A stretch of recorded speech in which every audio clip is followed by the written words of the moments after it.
I've heard a lot of people say that riding isn't a sport and you don't have to work hard to ride because they just think the horse does all the work, which isn't really true because the horse wouldn't do the work unless you were there instructing them and telling them what to do. I heard that all through my high school career, and even now, you know, I'm not considered like a coach for a sports team when I'm working with riders. I'm considered just, I guess, something else. I think riding is definitely a sport, if not as difficult, more difficult than all the other sports that everyone thinks of. I guess people just think of horses as kind of girly because they're all pretty and they have really long manes and tails and they're all shiny and beautiful. But I've seen a lot of guys ride who are great, and it really depends because they just have to be a lot stronger than they think. Horses don't have the same agenda that they do. You know, your horse is not a soccer ball. You can't just take it out whenever you want and kick it around and then put it back. You really have to see what the horse is thinking at the time, and that's kind of the biggest thing. I think horses can definitely be dangerous because they're huge.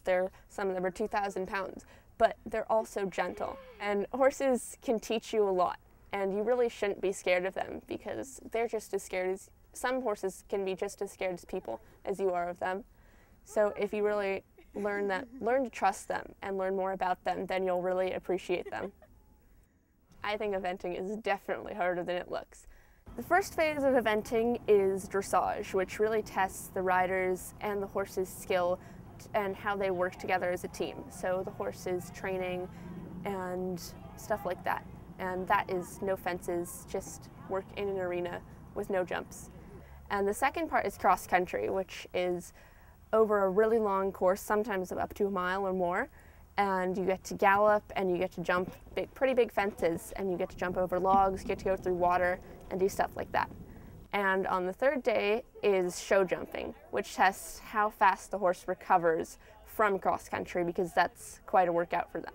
And that goes pretty fast. It's about a minute long, and the horse needs to jump about 9 or 10 jumps inside the arena.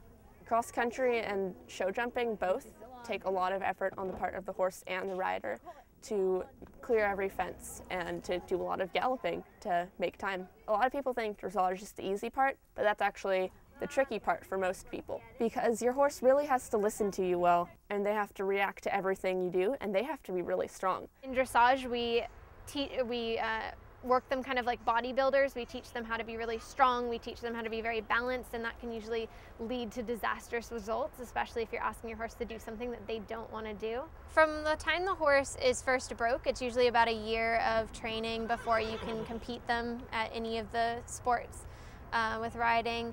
To move up each level, we typically take about a year to a year and a half, and sometimes even 2 or 3 years to move up the levels because the levels are very progressive, but you can hit some blocks and it can be really hard to get to the next one. Well, I was training Marley and myself to be conditioned for the weather and the difficulty in Kentucky for a couple months.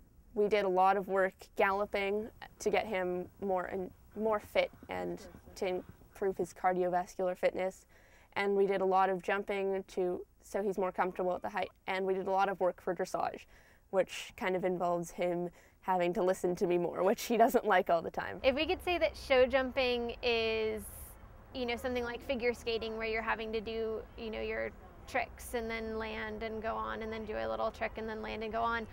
Dressage is kind of like the behind the scenes work. And so we're working in dressage. Think of dressage as like yoga for horses. We're really working to increase flexibility, to increase strength, and increase suppleness. And so a horse that jumps well is also going to be one that is strong, that is supple, and is flexible so that they can get over the jumps without having to get hurt. So it's a huge thing to do the dressage and do the flat work to help your jumping. I'm kind of a perfectionist, and dressage is just, kind of allows for people like me to just get really into the horse, and we're always after that perfect 10.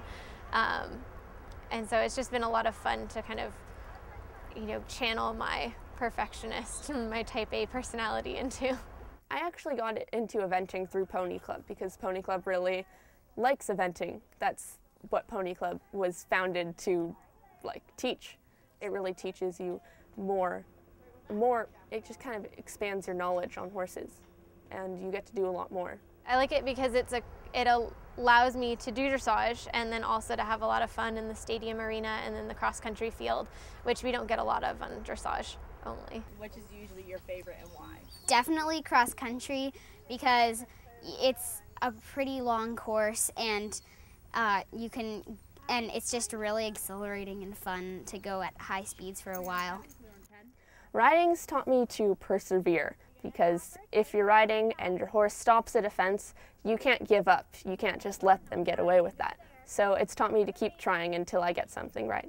Not telling yourself that you're going to do badly or thinking that you are because you did before. So you just kind of have to believe in yourself. And you really have to find out how they think and what they respond to, and kind of work around what they want to do, which is typically just eating and not moving, and not jumping for you.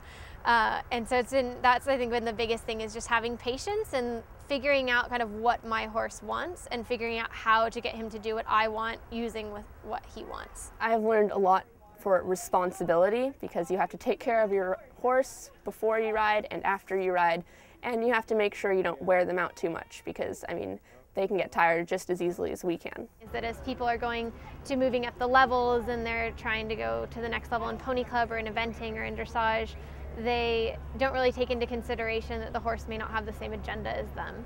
The biggest thing that I've noticed that I really don't agree with is the trainers that get a little bit too involved in how their students are performing, and then they resort to kind of stressing the kids out or yelling at them, or torturing them somehow, on the back of their horses, when they're not doing what the trainer wants them to. Because of the level of riding there, it was a championships competition, so most people had trust in their horses, but some people didn't, and that caused their horses to get nervous and stop at jumps or just not listen to them because they weren't sure what to do. They were just kind of confused at first, because they didn't really know why their horse was misbehaving.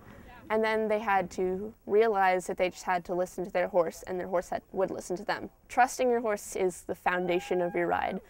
And if you don't trust your horse, they just won't jump as well. They won't listen to you as well. So if you have a good relationship with your horse, you're always going to do much better.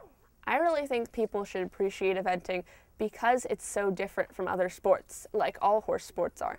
And people should just really be more aware of that. And it'd be great if more people came out and started riding. Before judging it, just try it, and see kind of how it is. There are plenty of beginning riding stables around that can kind of give you a, really quick riding 101. And I think a lot of the people that start riding don't realize how much balance and how much strength it takes from the rider, and then how much timing it takes to being able to control a horse that, again, doesn't have the same agenda that you have. They don't know that you want to stay out on the rail. They don't know that you want to get them going forward and turn at the same time. And so a lot of it is just timing with your body parts and coordination. When you've dealt with a horse that's having a problem that can't explain what their problem is, it's a lot easier to deal with people, because people you can actually talk to and communicate with easier. I'd say it's a big stress reliever too. I'm in school full time now, and so just being able to go out to the barn and hang out with my horse, and my horse doesn't have the problems that people have, and you can talk to him without being judged, and it's really helpful in that way.